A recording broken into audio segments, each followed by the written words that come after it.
Yang pertama dari Ibu Endang Widuri Asih STMT. Dia merupakan Ketua Jurusan dari Teknik Industri IST Akprin. Yang kedua, kita akan kedatangan tamu juga oleh Mas Muhammad Faris Komarul Hadi ST. Beliau merupakan alumni dari Teknik Industri juga.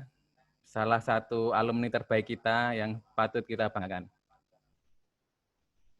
Baik, mari kita mulai dari pembacaan CV ya, dari Ibu dan Mas kita ini yang pembicara sangat hebat. Mari kita mulai.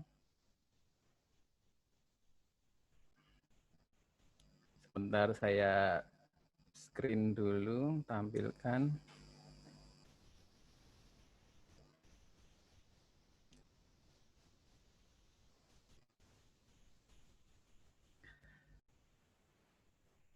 Baik, untuk pembicara kita yang pertama, seperti sudah kami sampaikan dulu, yaitu Ibu Endang. Selamat siang Ibu Endang, apa kabar hari ini? Alhamdulillah baik, sehat. Semoga semuanya peserta webinar ini juga semuanya dalam kondisi sehat walafiat tanpa suatu apapun. Ya, terima kasih Ibu Endang. Yang kedua, oh ya baik, saya CV-nya mohon maaf. Ibu Endang ini S1 lulus dari Universitas Islam Indonesia, kemudian S2 beliau lulus dari Institut Teknologi Bandung. Kemudian yang kedua adalah Mas Muhammad Faris Komarul Hadi ST. Selamat siang Mas Faris. Selamat siang. Assalamualaikum semuanya. Waalaikumsalam. Sehat-sehat ya Mas Faris? Alhamdulillah sehat. Oh ya, sekarang kondisi sehat Pak, alhamdulillah. Ya, sekarang posisi di Indonesia ya. Ini kan kabarnya sering ke luar negeri ini. Ya, sekarang sedang di Jakarta, baru nggak bisa kemana-mana ya. Aman-aman ya Mas di Jakarta ya? Iya, aman.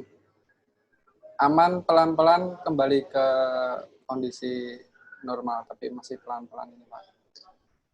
Ya, terima kasih. Baik. Baik, langsung saja kita mulai acara seminar pada siang hari ini dengan pembicara pertama oleh Ibu Endang Widuri Asih STMT. Silakan kepada Ibu Endang, kami persilahkan. Ya, terima kasih Pak Andre selaku moderator pada acara webinar ini. Assalamualaikum warahmatullahi wabarakatuh. Saya sampaikan kepada semua peserta yang di webinar ini. Sebenarnya saya bukanlah yang tadi Pak Andre sampaikan kalau hebat gitu ya. Kita hanya sharing aja karena kalau saya lihat di sini pesertanya juga umum lebih banyak gitu ya. Sharing tentang jurusan teknik industri yang ada di IST Akprin yang berkaitan dengan industri 4.0 dan dan juga untuk menghadapi kondisi yang dibilang new normal ini untuk perkuliahan nantinya. Sebelumnya saya ini dulu share ya. Ya bisa Pak. Ini hanya host yang bisa nge-share.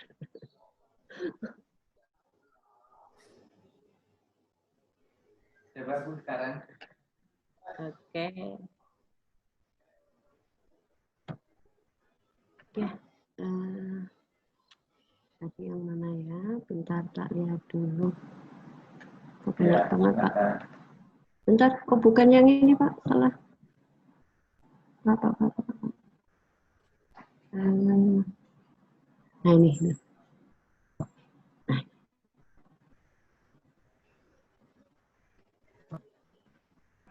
Cek.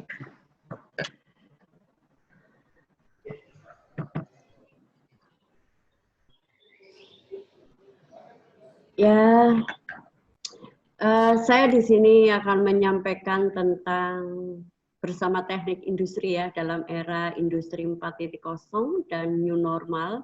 Ini keterkaitan dengan teknik industri di IST Akprin. Jadi saya perkenalkan dulu untuk teknik industri IST Akprin. Di sini alhamdulillah masih terakreditasi B. Berdasarkan dari kemarin ya, sudah 1 tahun ini sudah perpanjangan untuk akreditasinya, dan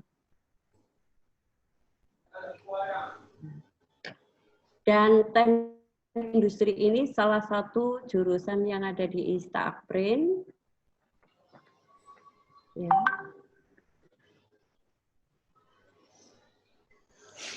Apa sudah ada slide-nya?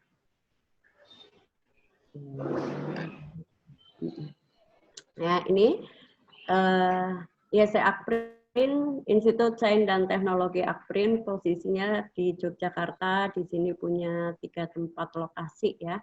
Untuk teknik industri di sini ada di untuk kantor dan perkuliahannya di Komplek Balapan Yogyakarta gitu. Ya, sebelumnya saya akan menjelaskan sedikit tentang teknik industri ya. Ini saya ambil pengertian teknik industri ini dari IISE ya, yaitu bahwa di dalam rekayasa sistem industri ya, rekayasa sistem industri itu berkaitan dengan desain, peningkatan dan pemasangan sistem yang terintegrasi yang terdiri dari orang, bahan, informasi, ya, peralatan dan energi yang didasarkan dari pengetahuan dan keterampilan, ya, pengetahuan dan keterampilan yaitu dalam bidang ilmu matematika, fisika dan sosial yang terintegrasi secara bersama-sama dengan dengan prinsip dan metode analisis ya, desain teknik untuk menentukan dan memprediksi dan mengevaluasi hasil dari sistem tersebut sehingga bisa lebih efektif dan efisien. Itu pengertian secara keseluruhan dari teknik industri, ilmu teknik industri. Ini saya sampaikan ya karena di sini juga masih banyak itu saya lihat pesertanya juga dari anak SMA dan umum yang belum tahu tentang teknik industri. Jadi teknik industri ini adalah sekumpulan dari ilmu-ilmu matematika, fisika, dan sosial yang saling berinteraksi satu sama lain gitu ya. Ini kalau dilihat dari gambarnya itu ada ilmunya yang ada di teknik industri itu yang berkaitan dengan manufaktur, sistem engineering, operation research, ergonomik atau lebih arahnya ke human factor engineering dan manajemen sistem ya. Jadi di dalam teknik industri itu nanti akan dibahas mengenai mulai dari input, proses sampai outputnya. Nah, ini mungkin bagi anak-anak yang mau melanjutkan S1 ya, mau melanjutkan kuliah, itu berdasarkan dari definisi teknik industri tersebut. Jadi ada alasannya kenapa harus memilih teknik industri, yaitu karena apa? Di sini akan didapatkan banyak ilmu yang diperoleh baik dalam keteknikan maupun sistem produksi, ergonomik, dan manajerial. Terus juga di sini nantinya dapat bekerja dalam bidang berbagai bidang atau sektor, yaitu bisa bidang manufaktur ataupun jasa. Dan peran dari lulusan jurusan teknik industri bisa terdiri dari jalur sistem, perampingan ruang operasi yang ada dalam industri, pemasaran, ya, yang tujuannya adalah untuk menghemat dan efisiensi sumber daya. Nah, dalam suatu penelitian ini yang saya ambil bahwa pada tahun 2016 menyebutkan bahwa teknik industri merupakan bidang dengan permintaan paling banyak karena memang di semua industri, manufaktur ataupun jasa, untuk teknik industri, ahli teknik industri itu sangat dibutuhkan. Dan di sini jurusan teknik industri itu mengkombinasikan keterampilan teknis dan ketajaman bisnis, dan ini menunjukkan saling melengkapi di dalam teknik industri. Ya, nah oleh karena itu di jurusan teknik industri, kalau ini saya sampaikan secara umum bahwa di dalam pembentukan kurikulum, ya, di dalam pembentukan kurikulum teknik industri, yaitu yang berdasarkan dari Perpres nomor 8 tahun 2012 tentang KKNI, Permendikbud nomor 3 tahun 2020 ya, ini yang terbaru ya, yaitu menuju untuk kampus Merdeka. Dan untuk teknik industri, ini teknik industri IST Akprin Yogyakarta sekarang lagi untuk merubah kurikulum yang baru berdasarkan dari standar tersebut. Permendikbud. Terus yang berikutnya berdasarkan standar nasional pendidikan tinggi berdasarkan SK Menristek tahun 2015, Menristek ya. Terus kurikulum inti program sarjana teknik industri BKSTI 2019 ya.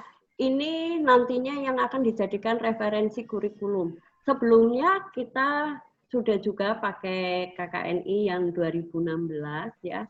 Tapi karena kita mengikuti sudah 4 tahun, berarti itu harus ada perubahan kurikulum, dan ini nanti untuk teknik industri ST Akprin arahnya yaitu industri 4.0 dan untuk kampus Merdeka. Nah, di dalam kurikulumnya yang teknik industri ini keterkaitan juga nanti karena kita sudah eranya industri 4.0, makanya di sini sudah menuju ke 4.0. Ini saya ambil dari materi materi dari BKSTI kemarin ya. Ini bahwa untuk pembentukan kurikulum memang kita sudah diarahkan untuk ke era 4.0 ya. Dan kalau saat ini itu udah ke kampus Merdeka ya, bahwa untuk penentuan kurikulum ini yaitu yang pertama ya, kita menentukan profil dan luaran pembelajaran. Jadi memang nanti profil dan luaran pembelajaran yang nanti ditentukan oleh kita dari prodi dan jurusan. Terus kemudian dari kurikulum ini ya, perencanaan kurikulum ini nanti dibuat secara top down, dimulai dari profil lulusan, himpunan luaran yang harus dikuasai mahasiswa pada saat menyelesaikan program studi. Nah, nanti profil lulusan dan luas pembelajaran ini itu juga sudah mengarah ke industri 4.0. Nah, disesuaikan juga nanti dalam proses pelaksanaannya dengan melihat kondisi new normal ya. Dan di sini yang ketiga, memfasilitasi mahasiswa untuk senantiasa berupaya meraih standar capaian tinggi yang harus dicapai oleh para mahasiswa nantinya, sehingga lulusan itu bisa memenuhi CPL yang sudah ditentukan itu. Nah, ini dalam teknik industri itu ada 14 ini dari BKSTI ya, itu minimal ada 14 CPL yang harus dipenuhi oleh nantinya lulusan teknik industri. Dan ini kalau di IST Akprin itu CPL-nya ada tambahan juga, ada yang umum ya Pak. Ya Pak Andre ya, karena Pak Andre di sini juga memaku sebagai Kaprodi D3 ya. Di sini nanti selain 14 CPL ada tambahan CPL berikutnya, yaitu ada CPL kaitannya dengan skill ya, dan yang umumnya. Ini minimal 14 terpenuhi ya nantinya di dalam kurikulum untuk teknik industri. Nah, kaitannya dengan nanti industri 4.0 ini di dalam teknik industri IST Akprin ini jelas itu sudah termaktub ya di situ materi kurikulum wajib untuk teknik industrinya ya, yaitu ada work design and measurement ya, atau perancangan dan perbaikan kerja, operation research and analysis, engineering economic analysis ya, facility engineering and energy management, quality and reliability engineering, ergonomic and human factor, terus ada operation engineering, supply chain management, engineering management, terus ada safety, ada information engineering. Ini semua materi lebih arahnya memang untuk nantinya ya yang berkaitan dengan industri 4.0. Nah, di perkuliahan nanti dalam di teknik industri ya, itu juga nanti ada berkaitan karena kita tahu ya nanti kita bahas untuk industri 4.0 yaitu lebih arahnya ke otomasi ya. Itu nanti atau otomasi di sini juga untuk praktikumnya sudah ada 3D printing dan sebagainya. Nah, kita lihat di sini untuk profil lulusan teknik industri di ISC Akprin yaitu diharapkan nanti kalau lulusan dari teknik industri ISC Akprin, dia bisa menepati posisi sebagai PPAC Management atau Manager ya, Quality Assurance Manager, Quality Management System Officer, dan di sini juga bisa dia sebagai Facility Layout and Plan Designer, Marketing Manager, Consulting Manager, Safety Engineering, juga bisa dia sebagai Entrepreneur, Design Engineering, ya itu diharapkannya nanti bisa, gitu, ya. Nah, sekarang tadi ya kurikulum yang kami sampaikan, contoh kurikulum yang kami sampaikan dari Teknik Industri ISC Akprin, ini kita mengarah ke Industri 4.0.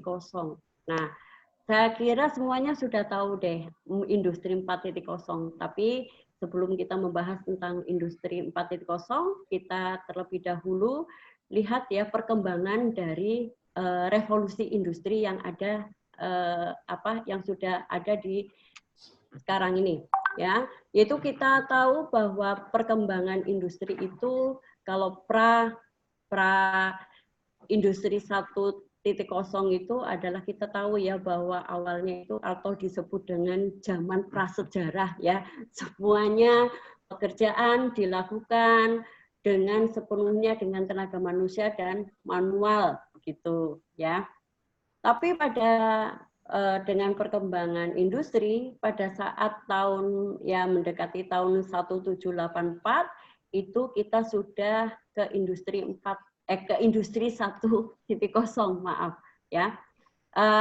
Yaitu timbulnya mulai apa? Mulai di situ ada ditemukan mesin uap oleh James Watt ya. Di situ dalam industri dengan adanya mesin uap, semua pekerjaan yang awalnya dilakukan oleh tenaga manusia itu sudah dilakukan dengan mesin uap ya.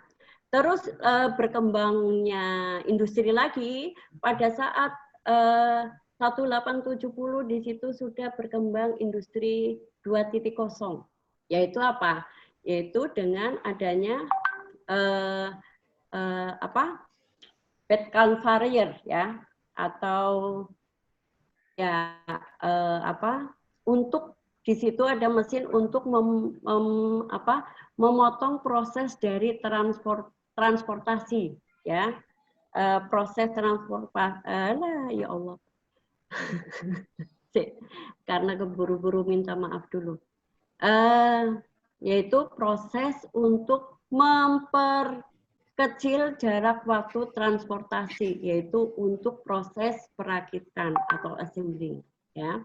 Itu terus pada tahun 1969 itu sudah kita ke industri 3.0 ya, yaitu di mana kita sudah mengenal adanya komputer untuk proses ataupun untuk kegiatan sehari-hari ya. Nah, pada saat industri 4.0 ini kita semua untuk aktivitas kegiatan itu sudah dilakukan secara digital, ya, dilakukan secara otomatisasi yang dilakukan oleh mesin tanpa memerlukan tenaga manusia dalam pengaplikasiannya. Ya, ini. Nah, ini dengan adanya industri 4.0 ini juga pabrik-pabrik atau industri-industri saat sekarang ini dikenal dengan smart factory. Nah, itu ya. Di sini untuk industri 4.0 itu dengan adanya revolusi industri ini itu memberikan dampak ya buat pengalaman dan kinerja manusia. Ini menurut Klaus dan Schwab.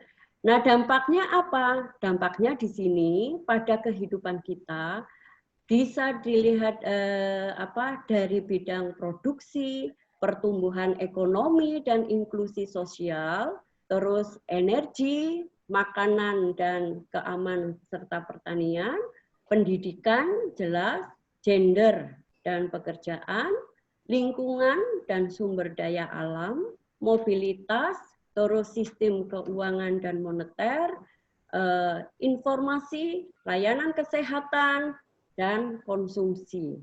Ya, seperti produksi, kalau di bagian produksi kita jelas di situ semuanya kalau sudah otomasi, semuanya dikerjakan tanpa ada tenaga manusia. Manusia itu hanya cuma sebagai operator untuk untuk menjalankan saja, ya sepenuhnya dilakukan oleh robot atau secara otomatis, ya. Terus juga di sini dalam kehidupan misalnya sehari-hari, ya, makanan dan keamanan dan sebagainya kita sudah tergantung pada internet, ya. Misalnya kalau makanan kita malas untuk untuk keluar rumah dan sebagainya, kita tinggal pakai internet, pakai aplikasi jasa untuk pesanan layanan, ya, bisa pakai aplikasi Go, nah atau Grab atau yang lain misalnya, ya. Terus di sini juga misalnya kita kayak toko, ya, kita nggak usah beli langsung ke tokonya, tinggal aja klik aplikasi kita jika mau belanja dan sebagainya juga sudah ada, ya. Security kita juga ada di situ, bisa ada yang memantau lewat CCTV dan sebagainya, ya. Terus ini untuk nanti ke depannya, sekarang aja juga sudah ada kendaraan yang tanpa supir, ya, itu dijalankan tanpa supir, itu juga ada. Itu sudah masuk ke industri 4.0. Tapi pada dasarnya dalam kehidupan sehari-hari kita tidak sepenuhnya pada industri 4.0. Kita pasti ada campurannya, ya, artinya di situ. Nah, revolusi industri 4.0 ini banyak inovasi baru. Tadi kan kita contohnya, ya, yaitu adalah adanya Internet of Things yang tadi saya sampaikan, terus ada big data, ada percetakan dengan 3D printing, ya, terus artificial intelligence, terus kendaraan tanpa pengemudi, rekayasa genetika, robot, mesin pintar dan sebagainya. Nah, untuk di teknik industri IST Aprin, kita juga di dalam praktikumnya ada dengan menggunakan 3D printing itu, ya. Nah, ini contoh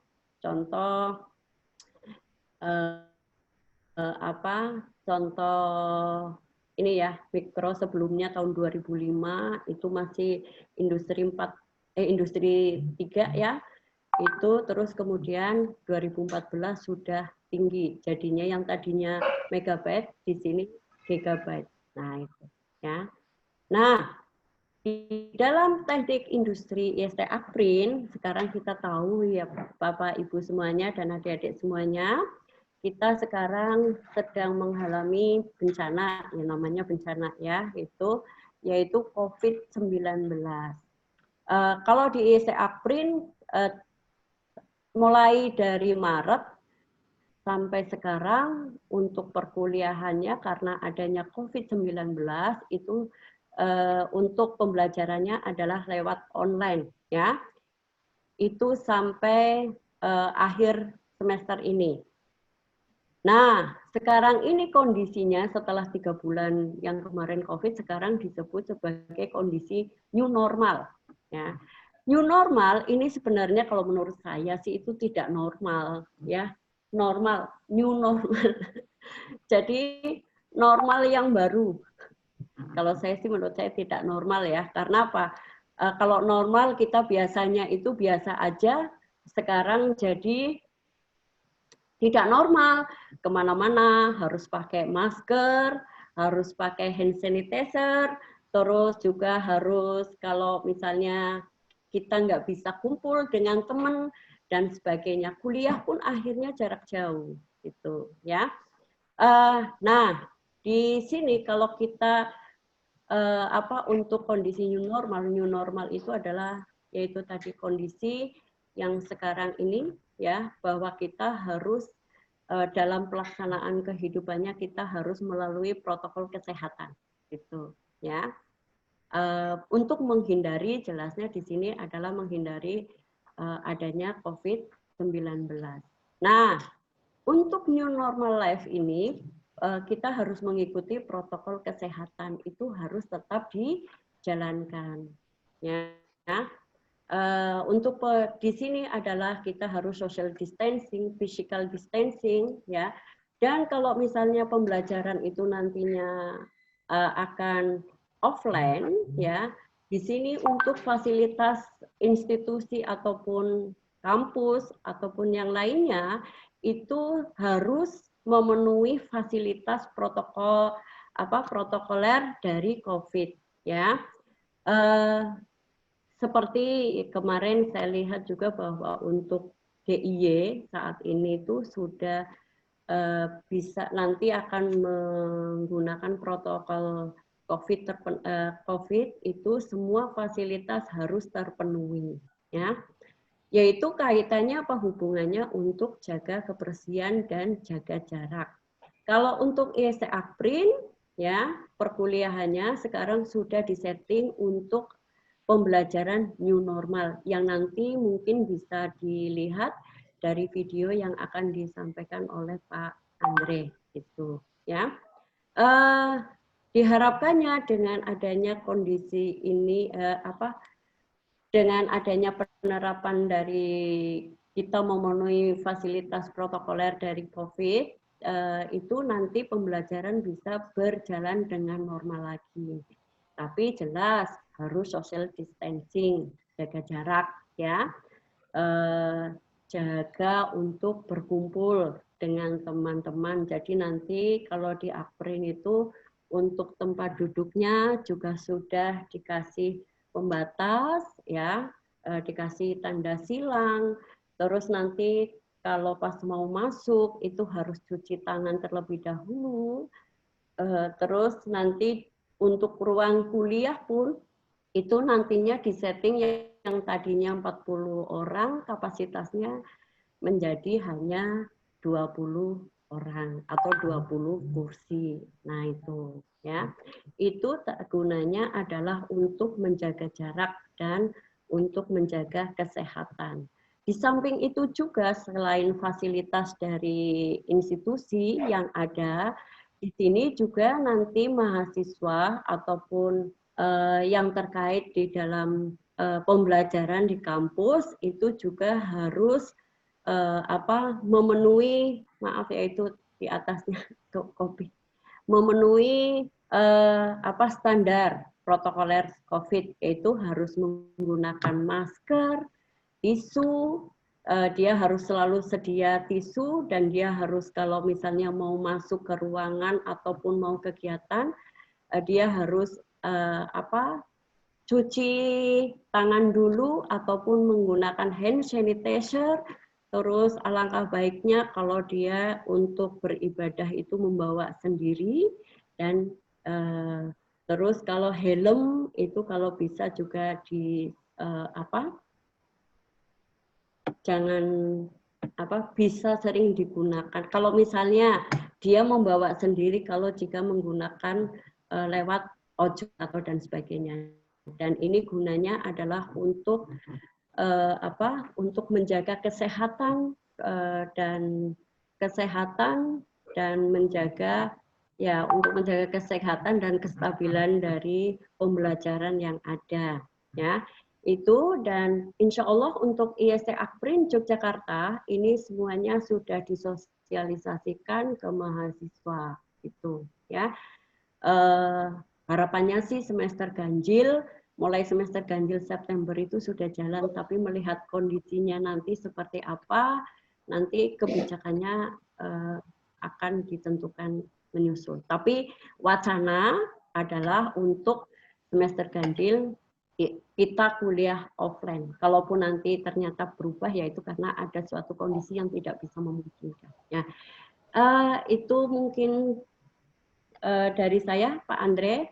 Untuk selanjutnya mungkin bisa ditayangkan mengenai ini video mengenai kondisi new normalnya IST Akprin, persiapan new normalnya IST Akprin. Terima kasih. Assalamualaikum warahmatullahi wabarakatuh. Waalaikumsalam. Terima kasih Bu Endang. Baik, ini akan kami tayangkan protokoler kesehatan di IST Akprin.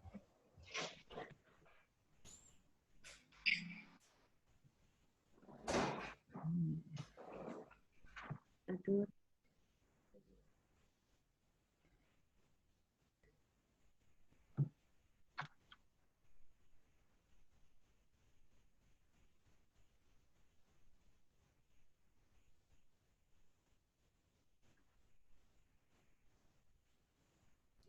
Video.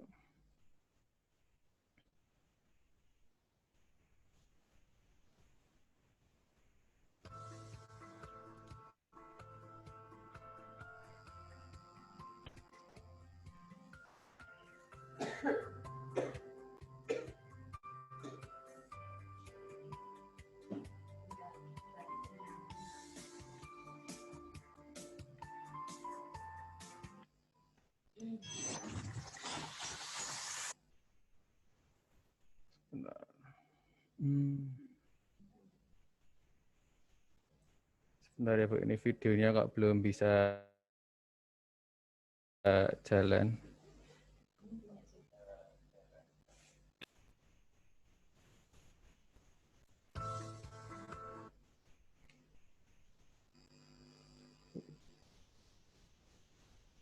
Belum masuk, Pak Andre. Ya. Maaf, ini kok nggak bisa muncul.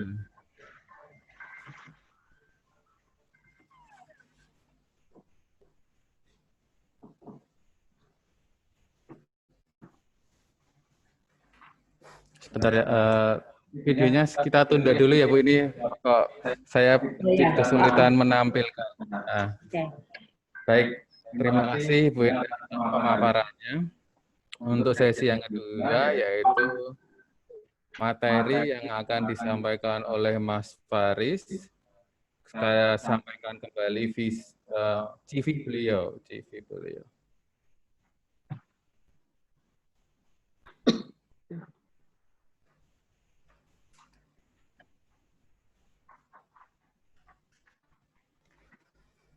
Baik, Mas Faris ini adalah lulusan dari Teknik Industri S1 ST Akprin, beliau angkatan 2012 dan lulus tahun 2016 dari tepat waktu. Pada waktu menjadi mahasiswa, beliau juga sangat luar biasa karena menjadi juara mahasiswa berprestasi di SIMA di Daerah Istimewa Yogyakarta 2014 dan 2015. Beliau juga pernah menjadi Federal Voluntary Service di Jerman tahun 2018 sampai 2019. Nah, sekarang ini beliau menjadi salah satu pengusaha muda di Indonesia, yaitu sebagai pengusaha pada batik pirikun. Nah, ini rekan-rekan mahasiswa dan adik-adik yang masih SMA, bisa mengikuti jejak Mas Faris ini untuk menjadi wira swastawan, karena untuk menjadi negara yang maju, Indonesia tentu saja harus disokong oleh banyak wirausahawan muda. Baik, begitu CV dari Mas Faris. Silakan kepada Mas Faris untuk menyampaikan materinya. Baik, semuanya selamat siang ya. Selamat siang, Mas Faris. Ya, sebelumnya ini saya tadi udah ngecek-ngecek dosen-dosen saya yang sudah banyak mengasih ilmu waktu saya dulu ikut menonton juga, jadi grogi. Saya lama nggak presentasi di kelas ya. Biasanya sama ibu-ibu karena berhubungan dengan customer, jual beli gitu. Ini selamat siang Bu Endang, Pak Yusuf, Pak Joko, Bu Winarni, Bu Titin. Mungkin ada juga Bu Risma, Bu Indri, Pak Imam. Ya, kali ini saya akan presentasi tentang menghadapi era new normal dan juga era 4.0. Ini saya hubungkan dengan pengalaman saya saja, karena tadi sudah dijelaskan dengan sangat detail apa yang disampaikan oleh Bu Endang. Jadi saya tidak akan selengkap Bu Endang, berdasarkan pengalaman saja.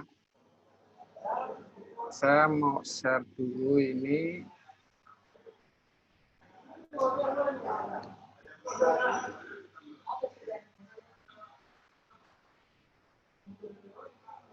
Ini sudah kelihatan ya? Ya, sudah kelihatan di slideshow kan ya, Mas ya? Baik, menghadapi era 4.0 dan new normal. Saat ini kalau kita lihat masa depan itu, apakah ada di gambar yang Bapak Ibu sekalian lihat di sini, atau apakah masa depan ini akan digenggam oleh orang-orang yang bekerja di depan komputer, di depan laptop. Saya percaya bahwa masa depan itu akan dipegang oleh orang-orang yang saat ini memikirkan sebagai seorang engineer, entah itu apapun engineer-nya, tapi saat ini yang akan memegang adalah yang digitalized engineer. Kenapa saya percaya? Bukan karena saya dari jurusan teknik, tapi memang ini bisa kita rasakan saat ini. Karena di dunia kita saat ini, itu sudah banyak banget. Seperti tadi sudah dijelaskan, seperti kita mau makan aja, tinggal buka HP, dan kemudian kita bisa, makanan bisa datang 5 menit, 10 menit kemudian, dengan hanya membayar melalui tombol jari, seperti itu.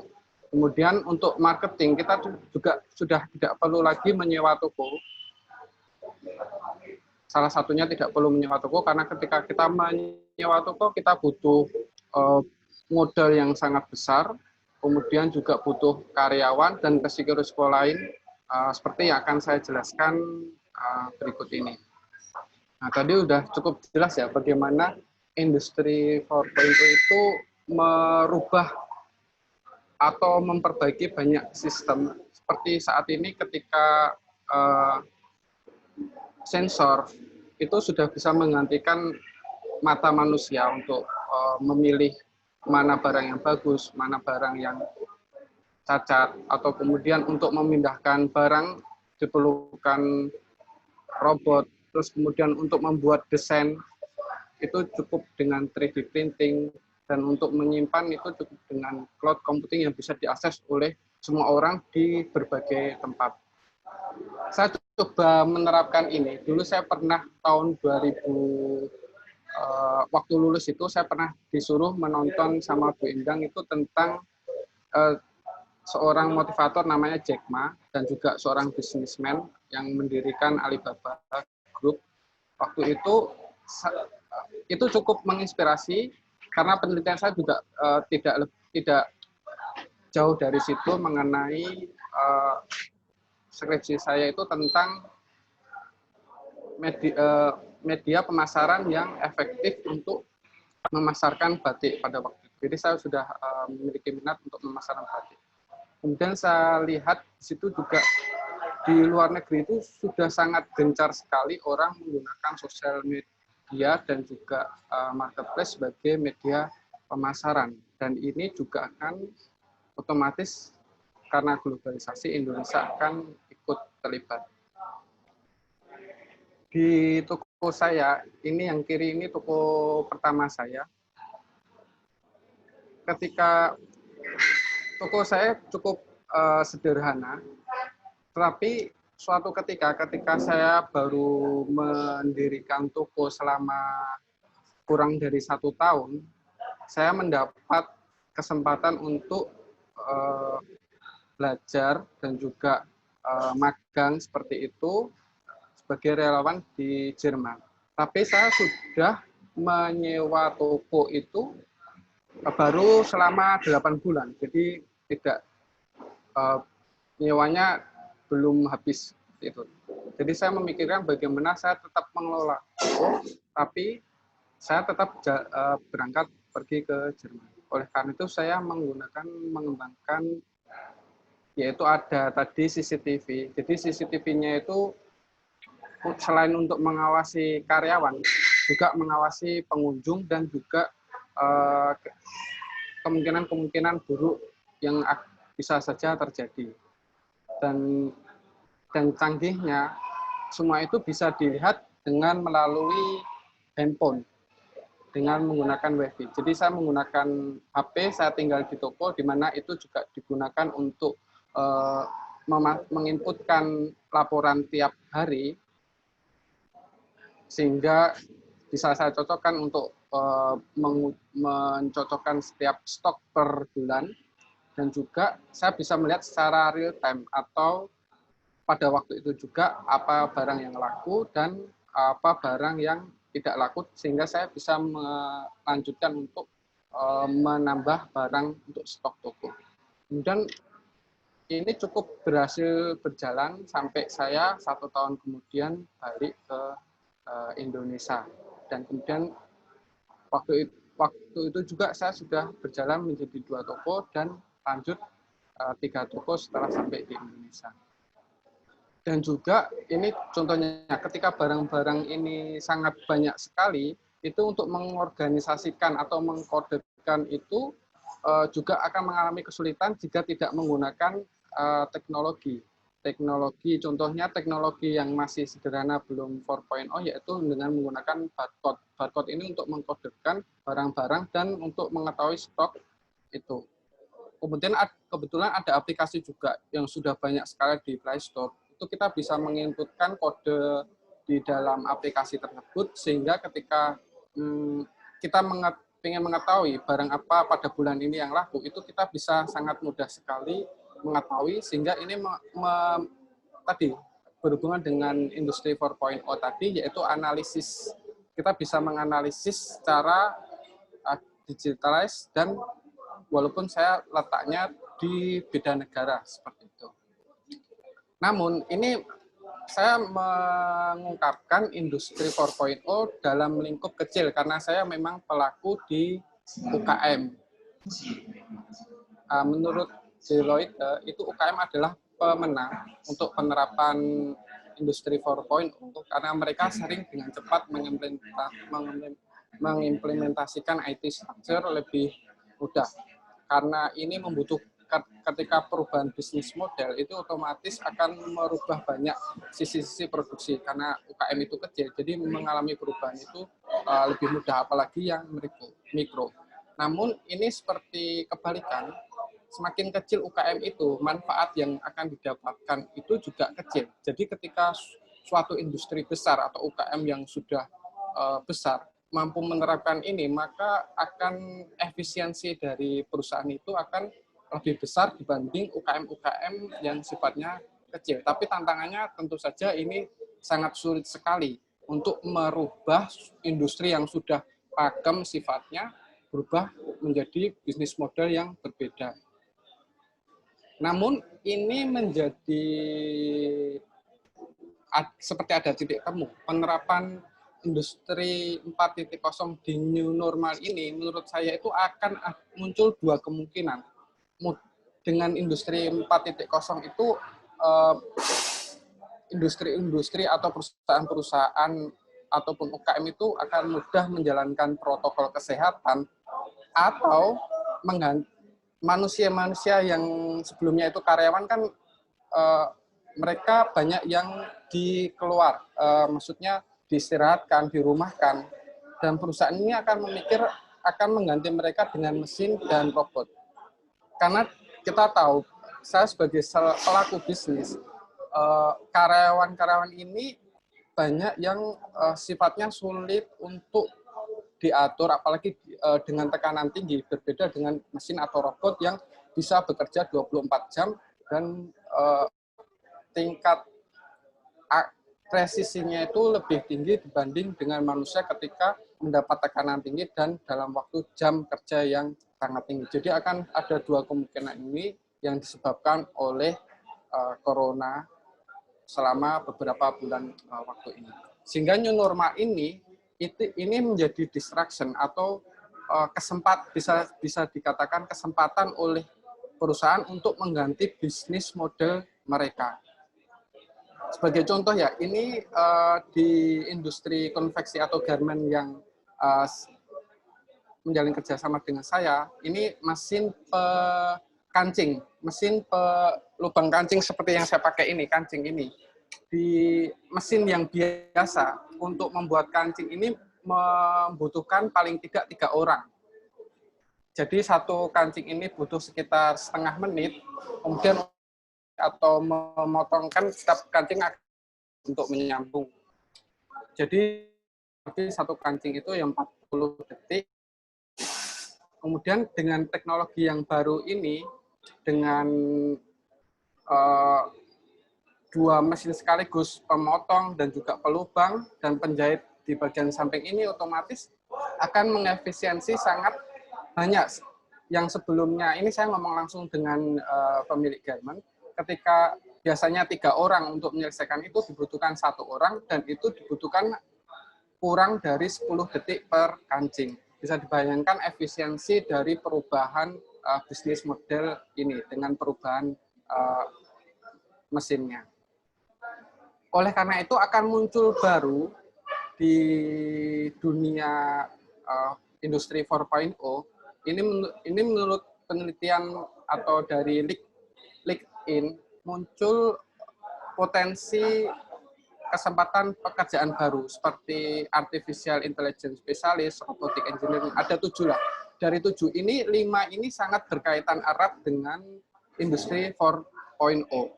Ya, ini dibilang ini adalah PR besar buat kita karena kita persaingannya itu sangat global saat ini. Ketika saya di Jerman untuk memindahkan obat ya dari divisi A ke divisi B, cuma memindahkan obat karena dia harus menggolongkan, itu dibutuhkan 1 orang itu per jamnya itu minimal 12 euro atau sekitar 200.000 per jam. Jika ini diganti dengan mesin, ini sangat efisiensi sekali pengurangan cost-nya. Kemudian saya juga ada teman, ini termasuk penerapan karena new normal ini ya. Dulu dia adalah seorang asisten pengacara, kemudian karena new normal ini, pemilik dari perusahaan atau law firm-nya ini memikirkan ide baru, yaitu mencoba mengiklankan atau menggunakan sosial media atau YouTube juga itu sebagai media untuk promosi. Jadi ini perubahan yang signifikan. Di satu sisi ada pekerjaan yang akan hilang, di satu sisi akan muncul pekerjaan-pekerjaan baru dikarenakan perubahan ini. Nah, ini kita berbicara tentang orang yang memiliki skill atau orang yang punya kesempatan untuk kuliah, apalagi kuliahnya di IST Agrin ya. Punya kesempatan tinggi untuk pekerjaan. Terus bagaimana dengan orang-orang yang tidak mempunyai kesempatan untuk mempelajari skill ini, yang non-skill? Nah, ini tetap akan berpengaruh terhadap industri 4.0. Sekarang orang-orang dengan tanpa kemampuan atau tidak mengenyam kesempatan pendidikan, mereka punya kesempatan dengan mempelajari ilmu-ilmu di YouTube misalnya. Nggak perlu kita online course yang berbayar, cukup YouTube. Itu orang yang awalnya tidak bisa membongkar HP atau mengganti layar, cukup dengan YouTube mereka bisa merubah, bisa mengganti monitor HP hanya dengan YouTube. Jadi ini adalah kesempatan-kesempatan baru dikarenakan industri 4.0. Dan ini akan muncul terus di kemudian hari dan persaingan juga tetap akan terus ada seperti itu. Terima kasih. Itu saja presentasi dari saya. Baik, terima kasih Mas Faris. Ya. Coba ini saya putarkan video new normal di ST Aprin. Semoga saya sudah bisa.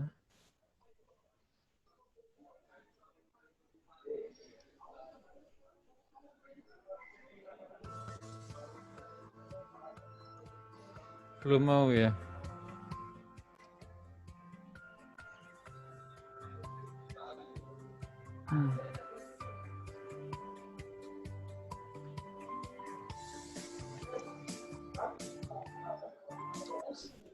Maaf, saya belum bisa.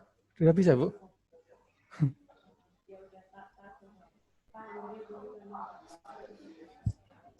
Baik. Terima kasih atas pemaparan dari Ibu Endang dan Mas Faris. Kami persilakan jika ada pertanyaan dari adik-adik SMA atau rekan-rekan mahasiswa atau dari Bapak Ibu dosen. Kami persilakan, silahkan. Bisa meng-raise hand mungkin ya di bagian kanan Zoom.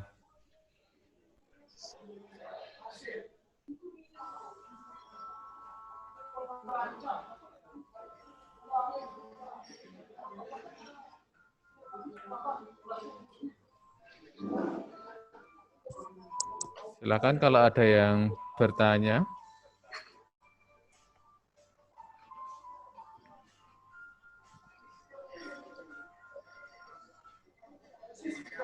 Mungkin untuk memancing pertanyaan dari rekan-rekan semuanya, kira-kira apa nih Mas Faris, teknologi apa yang paling sangat membantu Mas Faris dalam menjalankan bisnis akhir-akhir ini di dalam new normal?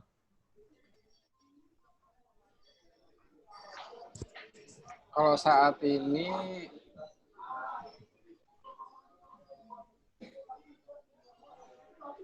new normal ini sebenarnya ini Pak, kalau di lingkup UKM memang kita tidak bisa menerapkan 100% 4.0 karena memang tadi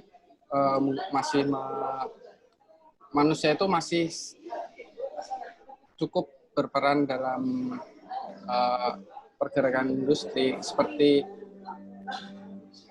ketika ini di konveksi yang saya pakai itu, dia dari 40 karyawan, mereka mengurangi sampai 50%, sehingga cuma sekarang tinggal 20%. Jadi kemudian tetap menggunakan stok itu sangat penting sekali. Jadi saya menggunakan aplikasi untuk berbasis cloud, aplikasinya itu, di mana saya bisa mengecek stok yang ada di ini kalau bertanya di mana? Di Solo. Ya, silakan Mas Faris. Ini mungkin tanya ini ya, di chat ini ya, di chat kanan diketik ini. Biasanya di chat. Ya, ini ada pertanyaan dari Dwi Oktavianto ini, Mas Faris ini. Kayaknya ini Mas Dwi Oktavianto lebih enak kalau ngomong langsung. Mas Dwi, halo Mas Dwi Oktavianto, dengar suara saya? Enggak apa, langsung disampaikan aja. Ini lebih enak kalau kamu kan ngomong langsung, bertanya ke Bu Endang langsung atau ke Mas Faris, silahkan Mas Dwi. Iya, ini saya Dwi Oktavianto. Perkenalan nggak nih Pak? Ya, perkenalan dulu, perkenalkan. Saya Dwi Otaganto, mahasiswa Agroindustri 16. Nah, pertanyaan itu satu Pak, kan karena Ya. ada perkembangan, sekarang kan kita menggunakan ekonomi kapitalisme nih Pak, yang dimana inovasi-inovasi dan segala transportasi, informasi teknologi kan berkembang dengan cepat nih Pak, dari 1, 2, 3, 4, dan bahkan Jepang udah 5.0 kalau nggak salah ya Pak. Ya. Nah, kan perlahan tapi pasti kan akan mencapai titik absurditasnya Pak, karena akhirnya SDM bukan menjadi subjek utama seperti yang revolusi 3, 2, 1, karena manusia masih komoditas utama. Sedangkan di 4 yang serba otomatisasi, digitalisasi dan segala macam teknologi itu kan manusia menjadi subjek yang kayak nggak berguna akhirnya nanti. Nah, lantas bagaimana kita menjawab terkait deindustrialisasi ini? Nah, apalagi kan inovasi ini kan kita selalu bias dengan masyarakat perkotaan, Pak. Kita memikirkan tentang masyarakat kota, tapi masyarakat daerah kampung kita nggak mikirin. Kita mikirin hanya masyarakat kota tentang modernisasi di kota, tapi di desa kita tinggalin. Akhirnya kan kesenjangan antara desa kota kan makin kontras nih Pak. Ya. Apalagi kalau kita korelasikan dengan masyarakat yang ada di Indonesia Barat dengan Timur, masalah akses internet kan masih jauh banget juga Pak. Apalagi yang di Papua, apakah dia akan punya akses yang sama seperti masyarakat Jawa? Tentu enggak ibaratnya. Habis itu Ya. kata Begitu pertanyaannya Mas Dwi? Ya itu, jadi kita mau menjawab ini Pak. Padahal revolusi 4.0, apalagi yang paling krusial kan di 4.0, ini kan menciptakan deindustrialisasi yang benar-benaran Pak. Apalagi di industri manufaktur. Ya. Baik, ini kita serahkan ke kedua pembicara kita untuk menjawabnya. Silakan Ibu Endang terlebih dahulu, kemudian Mas Faris untuk menjawab. Oke, saya terlebih dahulu ya. Kalau tadi itu mungkin karena panjang banget, terus tadi suaranya saya nggak optimal ya. Kalau saya tangkap itu dari pertanyaannya Dwi, itu intinya dengan adanya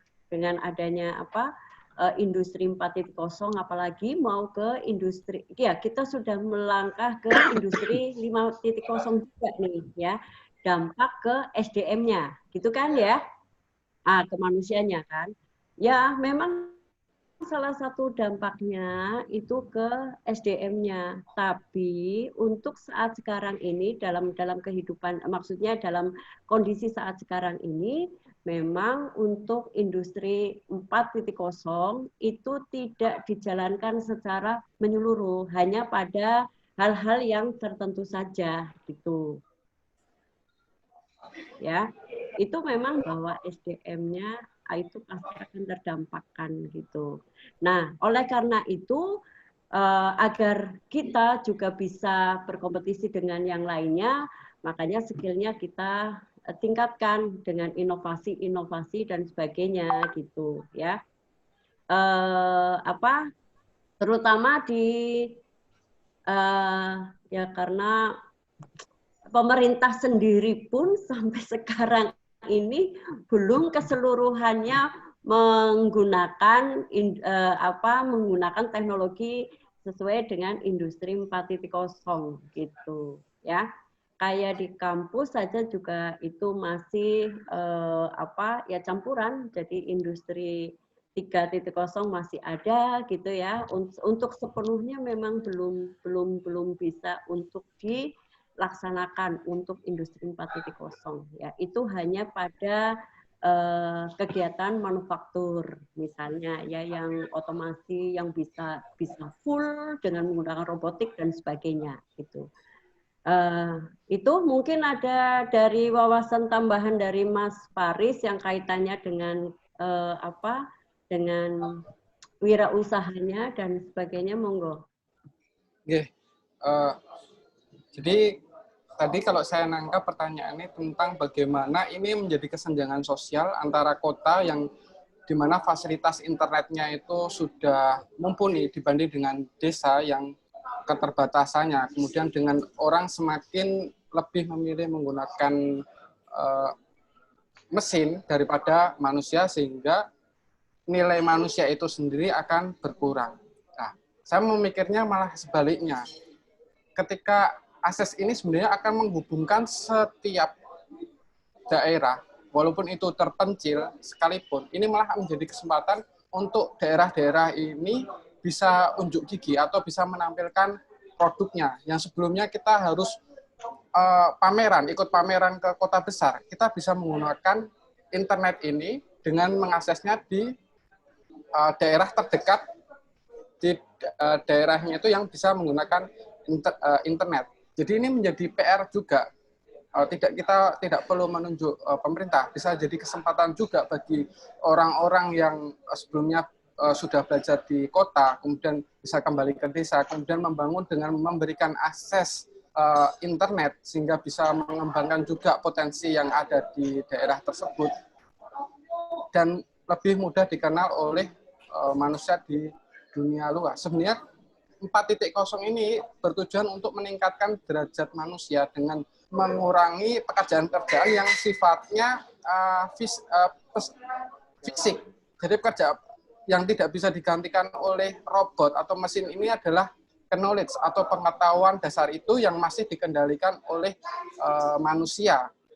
Dan juga ketika pekerjaan-pekerjaan fisik ini sudah diambil, akan muncul lagi pekerjaan yang akan mengganti, seperti tadi saya contohnya, kita bisa belajar skill-skill baru di internet yang bisa kita jual. Jadi tidak kita perlu mengikuti orang. Contohnya kita bisa membuka lapangan baru dengan mempelajarinya melalui internet. Dan sangat mudah sekali, seperti saya bongkar HP, kemudian tunjukannya persis seperti yang di internet. Itu sudah bisa sekali. Tidak perlu kita belajar kursus tentang elektronika. Contohnya seperti itu.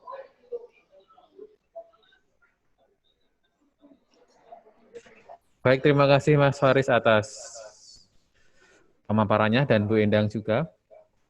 Mungkin ada yang ingin rekan-rekan tanyakan yang lain terkait new normal, dan ini saya sudah bisa menampilkan salah satu protokol kesehatan saat new normal di ST Akprin. Ya, ini.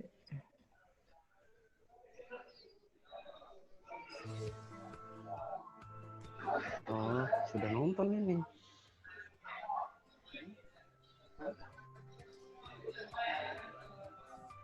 Sudah, ini kan video ini anak-anak buat story.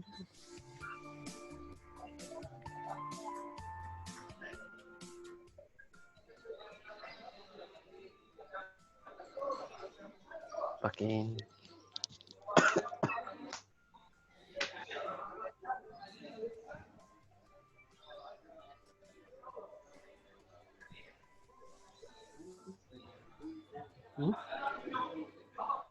Sudah apa? Ini masuk ada. Hapus 3 toh.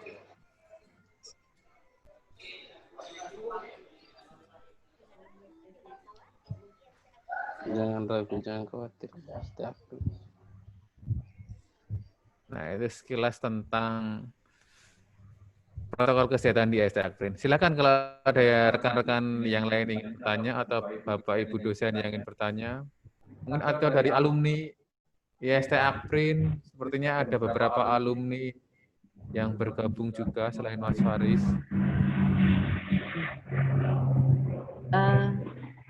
Pak Andre. Silakan Ibu. Ya, tadi yang video yang disampaikan oleh Pak Andre itu adalah menunjukkan kesiapan IST Akprin untuk menerima mahasiswa kembali ke kampus dalam kondisi dibilang new normal gitu ya. Semuanya nanti dalam untuk kondisi praktikum dan perkuliahan itu sudah dengan peraturan protokoler dari COVID-19 gitu ya. Itu mungkin karena Mas saat ini juga masih kuliah online ya Pak Andre ya gitu. Jadi biar tahu semua kondisi Akrin saat sekarang ini ya seperti tadi. Kalau kita mau masuk, dicek suhunya terlebih dahulu, harus cuci tangan gitu ya. Terus nanti tempat duduknya itu udah dikasih tanda bahwa antara satu kursi dengan yang lain itu sudah berjarak gitu ya. Dan untuk fasilitas praktikum pun sama gitu, sudah dipersiapkan untuk kondisi normal yang baru gitu ya. Itu tadi yang disampaikan, tambahan tadi pertanyaan dari Dwi, itu juga dari Mas Faris itu menyampaikan bahwa ya itu tadi bahwa tadi memang ada 2 pertanyaan kan yang keterkaitannya dampak nanti ke SDM-nya dan juga kesenjangan antara kota dan desa ya. Nah, kalau memang kita ini memang sudah mau menuju ke arah era industri 4.0, kita harus siap skill-nya juga dan siap fasilitasnya juga gitu ya. Seperti tadi Mas Farid juga sampaikan kaitannya dengan UMKM, karena kebetulan saya pun dengan UMKM ya ada membentuk suatu kelompok UMKM. Di situ memang karena 90% adalah UMKM yang ada di Indonesia saat ini adalah menurun gitu ya. Dengan kondisi yang saat sekarang ini menurun, nah mereka juga sekarang digiatkan untuk lebih lebih untuk memanfaatkan dari internet dalam proses pemasaran dan sebagainya. Nah, itu harus siap. Mau tidak mau agar bisa berkompetisi itu juga harus siap ya. Nah, apalagi kayak Dwi nih misalnya, nah kita harus siapkan diri dalam segala hal gitu. Kalau di kampus itu kan adalah ilmu dasar yang nantinya untuk peningkatan diri itu, ya. Itu tapi kalau di kampus juga dalam hal kaitan pembelajaran ini juga sudah ya, kalau yang online itu ada yang pakai Zoom, ada yang pakai ya walaupun pakai WA terus nanti pakai video gitu kan. Itu salah satu pemanfaatan atau peningkatan dari SDM tadi gitu ya. Gitu Mas Dwi? Dwi? Iya Bu, iya Bu, iya Bu. Nah, udah jelas kan? Ini Bu, saya ada pertanyaan satu lagi Bu. Apa? Ini, tadi kan Ibu kan sempat nyinggung terkait kurikulum yang disesuaikan dengan pasar lah ibaratnya ya Bu ya. Benar ya Bu? Nah, sebenarnya kan atau kalau kita bilang sebagai manufakturisasi pendidikan, di mana kurikulum diikutin hukum dan mekanisme pasar segala macam lah itu tuh kan. Dan Ibu kan juga menerapin itu kan, ingin menerapkan yang BKSPI ya Bu, kalau nggak salah ya. Ya. Nah, sebenarnya kan ini nih bukan hal yang baru. Sebenarnya sebelum Ibu juga mungkin ada dosen-dosen pengajar sudah ada. Bahkan saya pernah baca artikel isu-isu tentang manufakturisasi pendidikan yang dimana kurikulum menyesuaikan hukum-hukum pasar, itu udah tahun 2006-an itu udah dilakukan sama dosen-dosen sebelumnya. Karena itu kan bagi saya mungkin itu karena untuk menjawab karena percepatan teknologi itu akhirnya SDM harus mengikuti itu Bu, menyeimbangkan lebarnya. Akhirnya kita dosen-dosen berusaha untuk mengembangkan perkembangan kognitif itu dia. Tapi sebenarnya kalau kita tahu kan percepatan teknologi ini cepat Bu, terus bertambah, benar nggak Bu? Tapi kecepatan manusia untuk memahami sesuatu itu kan memiliki batas Bu. Apalagi kita yang udah berumur gitu nih kan, udah mungkin dengan banyak masalah, benar nggak Bu? Itu kan berarti kita terbatas tuh Bu untuk memahami sesuatu. Itu kenapa alasannya akhir-akhir itu kenapa kayak industri manufaktur mencari mereka-mereka yang fresh grade, lulusan yang baru, karena masih fresh dibanding mereka-mereka yang udah tua ibaratnya. Nah, akhirnya kan itu kan ada ketidakcocokan tuh Bu. Percepatan teknologi itu terus bertambah, sedangkan manusia untuk belajar satu belajar sesuatu itu ada batasnya. Nah, itu kan ada ketidakcocokan tuh. Nah, itu gimana sih para ahli pendidikan ini menjawab ini? Tapi kan jawaban ini kan sebenarnya udah dijawab sama para ahli teknologi, Bu. Dengan mereka menciptakan kecerdasan buatan itu. Nah, itu Mas Dwi terkait udah Ibu tua gimana? ya?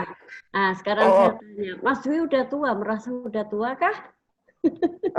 Tua secara psikologis, Bu, tapi secara fisikal belum, Bu. Secara umur belum, Bu, tapi secara psikologis kayak masa tua gitu. Masih muda, janganlah merasa tua ya. Secara Harus psikologis tetap ya, Bu. saya sampaikan yang berkaitan dengan kurikulum ya. Itu pada dasarnya kurikulum itu ya apa sih?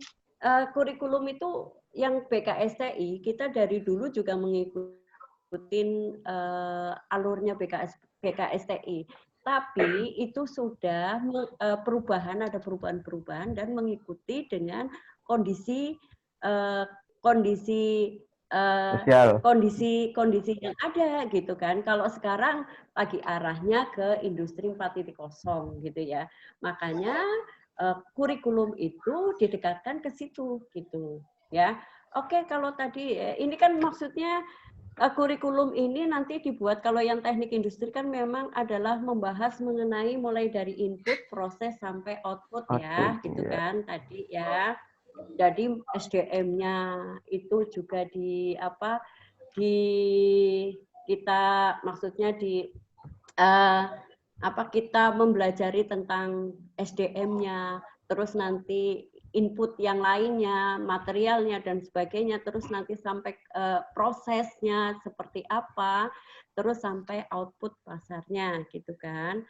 Nah, kalau yang dibandingkan dengan yang dulu, kalau yang sekarang itu supply chain itu harus masuk, safety itu juga harus masuk ya ke kurikulum yang baru. Kalau yang kemarin enggak Wi.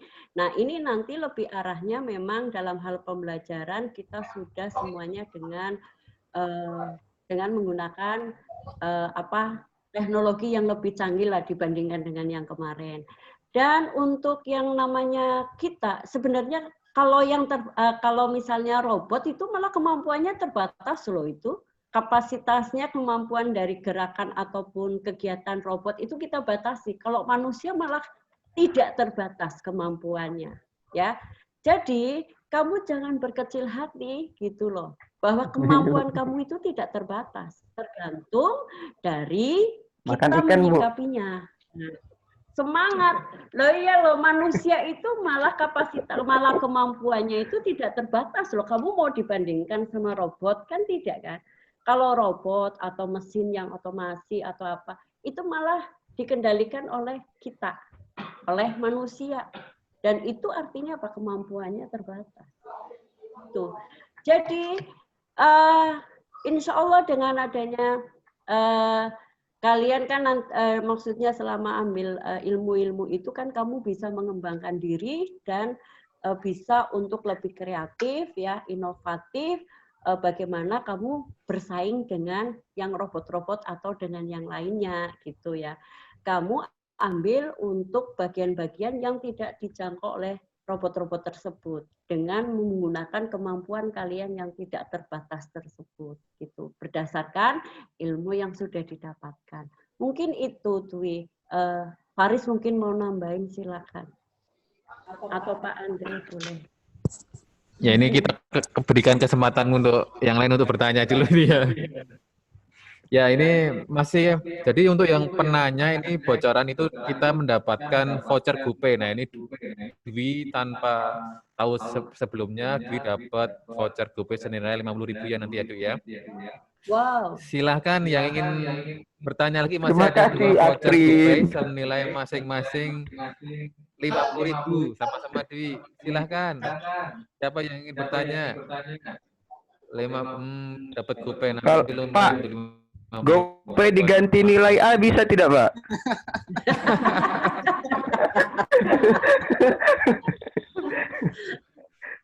Nah ini itu keterbatasan kamu, Dwi.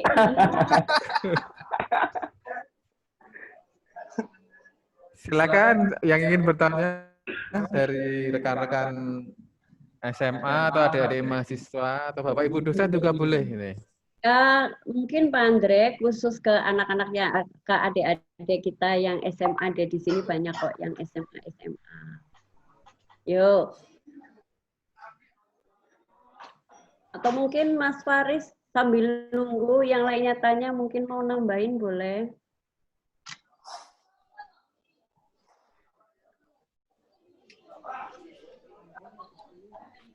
Ini saya mau nambahin apa ya? Tanya absen lagi. Absen di mana? Mas Faris ini saya sampaikan dulu ya. Saya sampaikan dulu, perkenalkan dulu nih sama yang lainnya. Mas Faris ini dulu adalah mahasiswa yang meraih beasiswa full dari Akprin. Ya Mas Faris ya? Alhamdulillah ya Bu, dikasih kesempatan. Oh, ya. Beasiswa S1 full. Nah, dan Mas Faris ini adalah termasuk bukan termasuk peraih ya predikat mahasiswa berprestasi untuk tingkat Kopertis tahun 2014 ya Mas Faris ya. Ya, dua kali Bu, 2014 dan 2015. Alhamdulillah masuk terus. Oh, ya. Inilah Mas Faris ini sebenarnya punya peluang kalau misalnya nih ya mau kerja di tempat yang lain, awalnya juga ya di kantor ya Mas ya, di PT apa, tapi Mas Faris ini ternyata lebih memilih untuk menjadi entrepreneur. Nah, kan hebat itu ya, untuk membuka lapangan kerja buat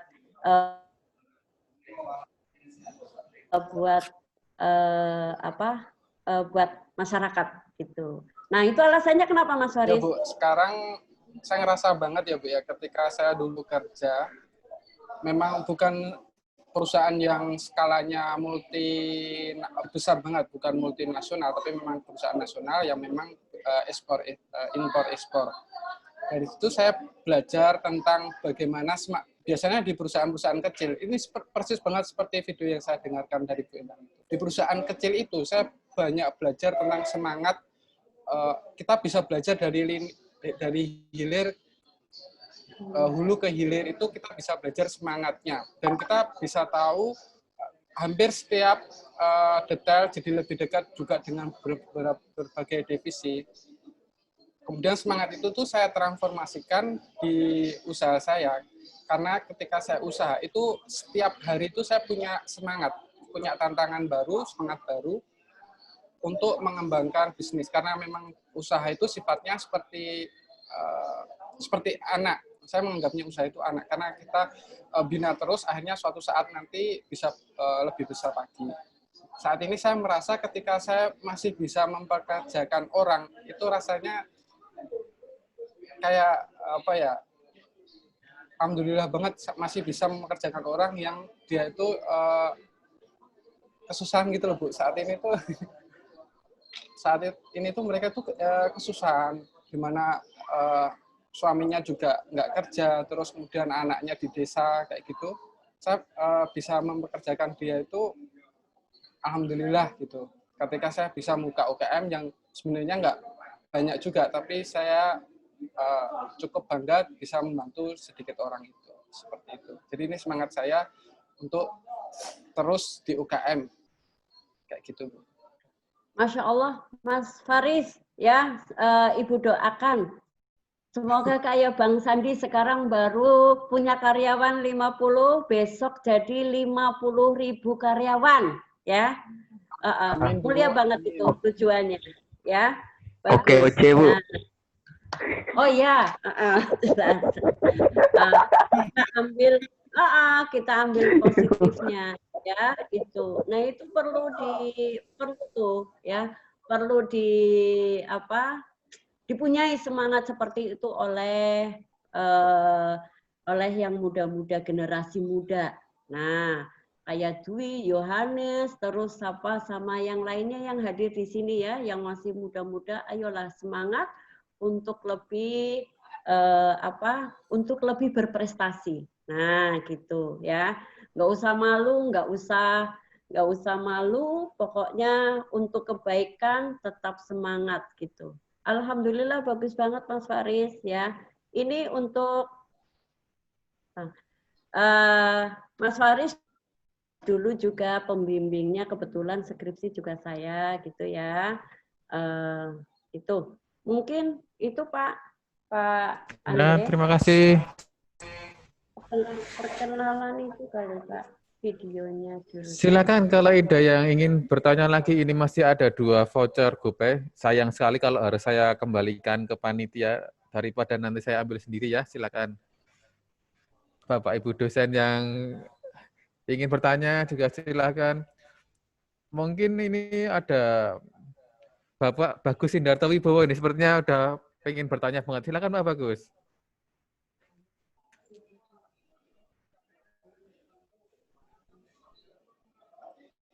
Silakan kalau ada yang ingin bertanya, mungkin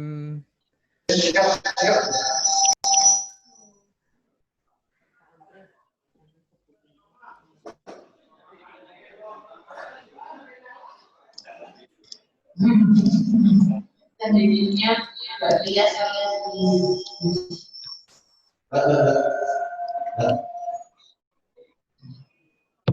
baik.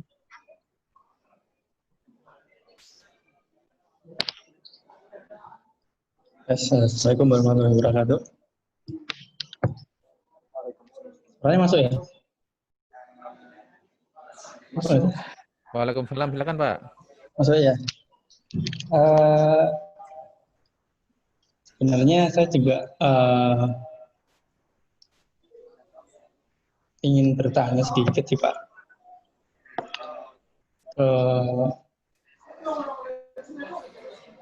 Kenapa ya?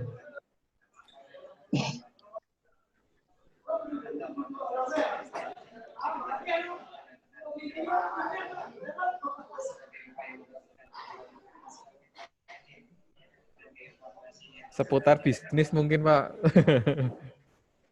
Bisnis, mungkin bisnis apa yang cocok di Jakarta ini buat partner sama Mas Faris. Masuk ya? Bisnis, kok bisnis ya? Tanya apa ya? Saya sebenarnya nggak tahu mau bertanya apa. Cuman mungkin ada apa ya? Kiat-kiat khusus untuk orang yang sebenarnya dia sudah punya bisnis, cuman bisnisnya itu masih belum tahu gimana caranya untuk mengembangkan, kemudian apalagi menghadapi corona, menghadapi new normal seperti ini, apalagi kan bisnis yang sudah jalan ini kebetulan bisnisnya memang tidak belum berjalan dengan maksimal gitu ya. Terus kiat-kiat khususnya apa gitu untuk menghadapi new normal dan untuk orang yang sudah mulai bisnis tapi bisnisnya itu belum maksimal gitu. Apakah harus mengulang dari awal, dari nol, atau harus mencoba bisnis yang lain, atau mempertahankan bisnis yang sudah dijalankan, atau dan seterusnya. Gitu. Silakan, ini Bu Endang dulu atau Mas Faris dulu, silakan. Oh ya, sudah. Saya dulu boleh? Ya, silakan Mas Faris. Ya, ini persis saya yang alami waktu saya mulai bisnis itu waktu bekerja. Jadi waktu saya bekerja, saya punya rekan,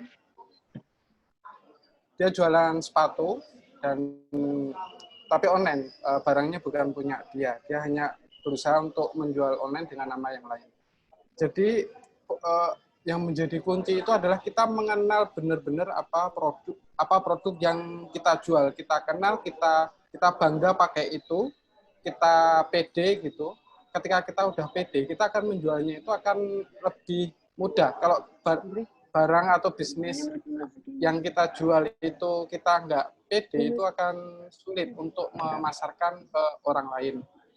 Jadi kalau Bapak sudah mulai bisnis, itu saran saya sebagai sebelumnya itu memang cintai dulu produk yang Bapak yang sekarang mulai bisnis gitu.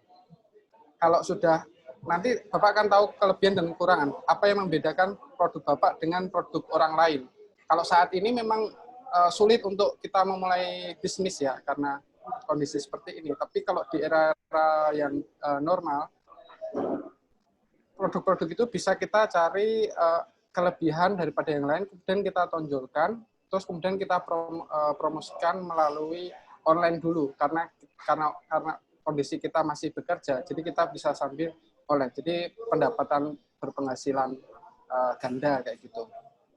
Nah, nanti kalau sudah semakin berkembang, baru nanti bisa fokus di usaha. Itu berlaku di bisnis jasa juga ya, Mas ya? Ya. Menurut saya iya Pak, di semua bidang. Kalau kita nggak pede dulu, itu meyakinkan pembeli ini sulit. Karena pembeli itu, apalagi pembeli itu kadang dia sebenarnya nggak begitu yakin, tapi karena omongan kita itu nyangkup hatinya, jadi beli dia. Iya, benar-benar. Ya. Ya, saya tambahin juga nih untuk pengusaha ya, jika kalau misalnya ya tadi sih harus tetap pede gitu ya, percaya diri gitu ya. Karena kondisinya yang saat sekarang ini masih mungkin belum full untuk sepenuhnya offline, ya pede aja misalnya untuk jaring relasi. Nah, itu produk yang dimiliki itu ditawar-tawarkan di setiap grup ataupun di setiap kontak yang kita punya, ya. Tapi diawali dengan penyampaian yang baik, jangan tiba-tiba langsung nge-share produk gitu loh. Tapi dengan pakai bahasa yang santun gitu kan untuk menyampaikan, memperkenalkan produk-produknya tersebut gitu ya. Kalau misalnya belum punya usaha, misalnya belum yakin tentang produknya, ini yang sudah beberapa kali saya ikutin ya di UMKM, nggak apa-apa untuk usaha awal itu jadi reseller. Nah itu reseller gitu ya. Tapi dengan membangun jejaring, semua kontak, semua yang kita teman, saudara atau yang lainnya yang kita kenal, kita jaring gitu ya, untuk bisa mengenal produk yang akan kita jualkan misalnya, atau produk yang kita punya gitu ya. Tadi dari Mas Faris. Dan untuk yang sekarang ini kan memang kalau kita mau pakai offline itu kan susah juga ya, terkendala masih ada beberapa daerah yang lockdown dan sebagainya. Salah satunya adalah manfaatkan IT yang ada, manfaatkan medsos yang dipunyai lewat Instagram, lewat Facebook, ataupun di status WA dan sebagainya. Dan itu nggak boleh kena lelah ya. Tapi untuk nge-share ke teman-teman itu harus punya teknik juga. Jangan tiap hari ditawarin produk terus gitu ya. Sekali-kali nyapa, misalnya say hello dan sebagainya gitu. Ada itu untuk dengan konsumen ya lewat online itu. Itu mungkin Pak Bagus yang bisa saya sampaikan. Itu di teknik industri Akbin diajarkan ya Bu ya, mata kuliah Technopreneurship. Ya. Dan, Alhamdulillah untuk teknik industri ISE Akbrin, karena memang ya sebagai nilai lebihnya kalau kuliah di ISE Akbrin itu adalah memang basic diajarkan untuk berwirausaha. Salah satu ilmu spesialnya gitu adalah lingkungan dan kewirausahaan. Nah, kalau di teknik industri ini juga ada mata kuliah analisis perancangan bisnis ya, selain kewirausahaan juga ada analisis perancangan bisnis ya. Itu adalah untuk gunanya melatih mahasiswa bisa berentrepreneur gitu, berwirausaha. Diajari nanti ya, dibina juga caranya mulai bisnis, dari mulai merancang bisnis, kemudian menentukan harga, prosesnya sampai ke pemasaran. Dan itu nanti untuk prakteknya ada di laboratorium analisis perancangan bisnis. Dulu Mas Faris juga dapat ya Mas Faris ya. Makanya. Dan kebetulan Mas Faris ini dulu skripsinya juga larinya ke e-commerce. Ya, itu. Halo? Sudah? Paham? Kok nggak ada suaranya ya? Ya. Pak Bagus? Sudah? Siap, terima kasih. Pak Mas Faris? Mas Faris sepertinya lost. Oh ya, mungkin ya memang ya. Ini salah satu contoh mungkin bagus gitu ya. Perkembangan IT itu bagus, tapi dampaknya ya kan, dampaknya kalau misalnya jaringan internetnya itu agak lola ya akhirnya terputus misalnya ya. Ini contoh aja. Ini mungkin karena jaringannya nggak ada sehingga Mas Faris itu nggak connect ini ya. Deh, monggo Pak Baik, Andre. terima kasih karena waktu juga ini. Ini pemenang untuk door prize kali ini, yaitu pertama Mas Dwi Oktavianto dan kedua Mas Bagus Sindarto Wibowo. Terima kasih atas partisipasinya, mendapatkan voucher GoPay senilai 50.000 untuk masing-masing.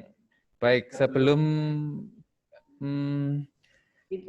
ditutup, mari pingin foto dulu ya. Mari kita berfoto dulu. Silahkan kameranya di-on-kan. Bapak, Ibu, adik-adik, Mas, Mbak, mari kita foto dulu. Nanti saya print screen. Silahkan untuk di-open videonya. Ya, saya hitung ya. Yang video dulu, Pak. 1, 2, 3. Bentar, saya save dulu.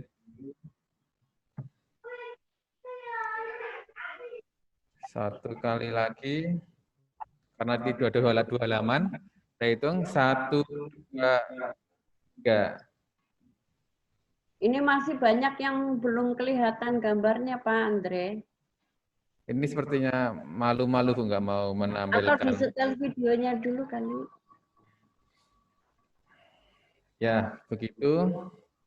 Dan untuk sebagai informasi juga, masing-masing dari peserta mendapatkan voucher senilai 300.000 untuk free pendaftaran bagi adik-adik SMA. Dan sertifikat nanti juga akan dikirim lewat email. Nah, kami juga mengucapkan terima kasih atas Ibu Endang Widuri STMT yang telah berkenan memberikan materi yang sangat luar biasa pada siang hari ini. Dan kedua kepada Mas Faris ST yang memberikan arahan juga buat adik-adiknya yang akan masuk ke perguruan tinggi maupun yang sedang kuliah. Tapi sepertinya Mas Faris udah keluar mungkin karena koneksi.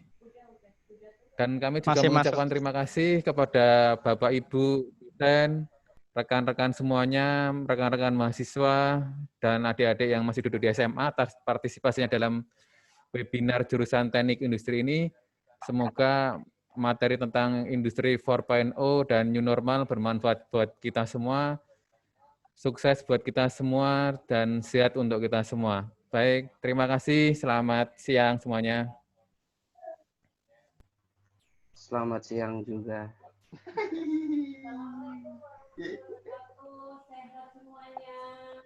Waalaikumsalam, sehat semuanya. Ya, Mas Faris. Ini ada alumni nih dari. Gimana Mas Faris? Ya Bu. Agak terhenti ya. Alumni angkatan berapa tuh Bu? Terhenti ini udah. Siapa ini alumni yang mana? Yang Faris, Mas Faris tuh. Oh, Oh, saya Oh. lulus tahun 2016. Angkatan 2012. Oh, legend berarti Mas ya?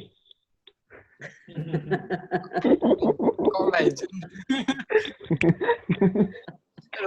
Ada banyak di Ya, sini yang lebih legend. Ini bisa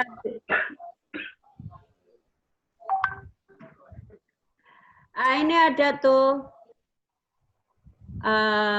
ada Mas Farid Unsu tapi udah. Nah, ini beliau itu sekarang di Pemda Sulawesi ya. Mas Farid, kalau di situ tulisannya Farid Unsu, itu alumni juga dari Teknik Industri, sekarang Pemda Sulawesi.